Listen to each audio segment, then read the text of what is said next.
Hey, what's up? It's Jack, and welcome to the 10th episode of the Road to World Record series, where I document my progress towards breaking the world record and solving as many Rubik's Cubes blindfolded as possible within 1 hour, but accurately. So, yeah, this week, if you were following me on Instagram, you know that I went pretty hard with practice this time around. So instead of like around 3 maybe practice attempts in the week, I did like practice attempts every day and more than one at that. Like, they were kind of smaller attempts, but I still went pretty hard. I guess one of the reasons why this wasn't too hard to do, I guess, even though I said I just went hard, was because I didn't do any other blind practice. I just took a total break from them, just to focus on multi, but also mostly because my hands were kind of sore and it was affecting my free blind times kind of significantly, and 4 blind and 5 blind felt sort of uncomfortable, so I decided to chill out a bit, and I think it's helping out. I don't know why multi doesn't really seem to strain my hands that much.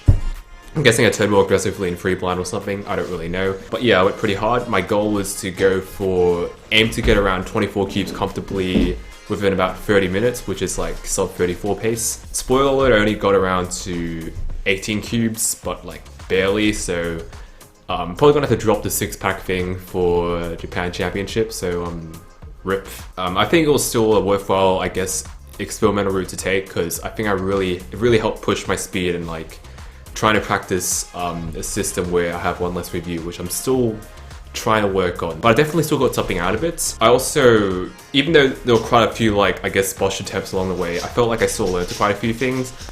For example, my edges, like I have it generally split into 2 groups of, well, 2 images, 3 letter pairs for each. Sometimes when I recall those images, I just kind of think of them one pair at a time, but recently I try to think of it just as one cohesive unit. And I find that's helped a bit. Also connecting things a bit between each cube. So even something vague, for example, maybe there's like smoke coming out of an oven at the end of one cube, and I kind of think of that smoke sort of going to the next cube. Like something really vague, at least, and I find that helps my thinking ahead a little bit, so I'm going to continue doing that. Also, I've kind of realized that, I don't know, it's not really... I was kind of expecting my mind to be a bit more exhausted because it's like, you know, multi-blind. Like the most like mentally intensive event out of all the WCA stuff, but I don't know, it didn't feel that way even like in the rough. Like there was this time where I was trying to go through a bunch of 18 cube attempts and I literally got 0 points 3 times in a row, but I didn't feel really that down, like unlike maybe like some weeks ago when I got like 3 0 to 8s in a row. Like I felt like okay, like even at the end of 9 out of 18, I felt like I was still like sort of learning something. Like I didn't feel demotivated for some reason, so I'm pretty happy with that. Not with the 9 out of 18, but the fact that I still kept my motivation levels kind of high throughout. Like I can picture myself maybe not doing it every day, but even more than 3 big attempts per week in the future, because I think it's reasonable.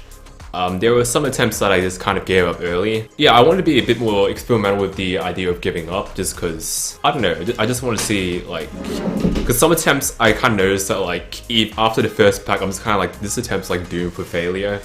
Because I find that, like, if I do pretty well in the first pack, that goodness carries on, but if I screw up the first pack, like, the rest of the packs tend to be crap as well. I don't know why, maybe it's a metal thing. Like, I should be able to periodically recover, but, like, I just don't for some reason, so that kind of sucks. But I think generally I found that like when attempts start off bad, I think it has to do with me not being so focused like initially, so I think in my recent 1 or 2 attempts I tried just like focusing on just nailing the first cube and hoping that effect kind of carries on, and I think it's kind of worked out, so I might just keep that in mind, and in the future just ensure that I do that so I don't have those issues of me thinking about giving up further down the line. And speaking of like giving up, like even though there's been like some rough patches throughout this week and maybe in some multi-blind attempts in the past, like I haven't really had any like intention of like giving up this series like ever, which I sort of feel like it's kind of surprising. I mean, like there's only 10 episodes down the line, but like if you follow this channel for quite a while, I've given up quite a lot of series, like literally every series except this one, I guess. So that's nice. I mean, like, I feel like if it wasn't for this series, I probably would have already given up, like, maybe, like, episode 3 or something, or somewhere a lot earlier down the line. I mean, I guess you could say maybe the social pressure, like, having to put out the series and explain, like, what I did, kind of helps keep me on track. But even though I know, like, there are people, like, you know, watching this video and me, like, explaining how I did each week, it sort of almost feels like it isn't really the external pressure that's driving me. That's part of the reason, but not the main reason. But it's kind of like I have this internal desire that I've kind of developed to, you know, put this series out and like help people out, and kind of the responsibility behind that kind of drives me. I don't know, but it kind of feels like it's more of an internal motivation rather than external motivation, even though if it weren't for the external motivation, I probably would finish my multi-blind adventure like ages ago. So it's kind of interesting. So in other words, unless I get involved in a chainsaw accident, I'll probably continue the series, so that's pretty nice. So yeah, thank you very much for following along with the series.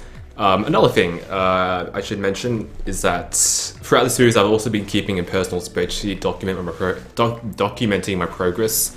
It's pretty rough, but I kind of figured that if I'm going to do more than like 3 big attempts per week, I'm not going to be able to show all the attempts in the video. So if you want to get a gist of like what I actually did, like everything, then I'll put a link to it below so you can get like an idea of how my attempts went. I also put some notes after each attempt so you can kind of read my some more deeper thoughts. And now yeah, as for next week and the week after that, before the Japan Champs, I'll probably revert back to my old system, which is what I think I said before.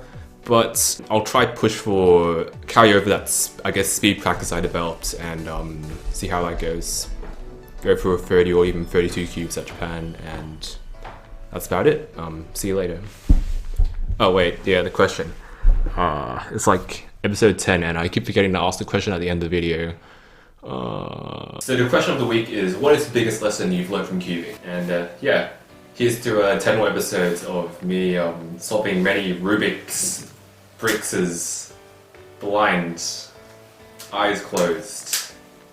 Yeah.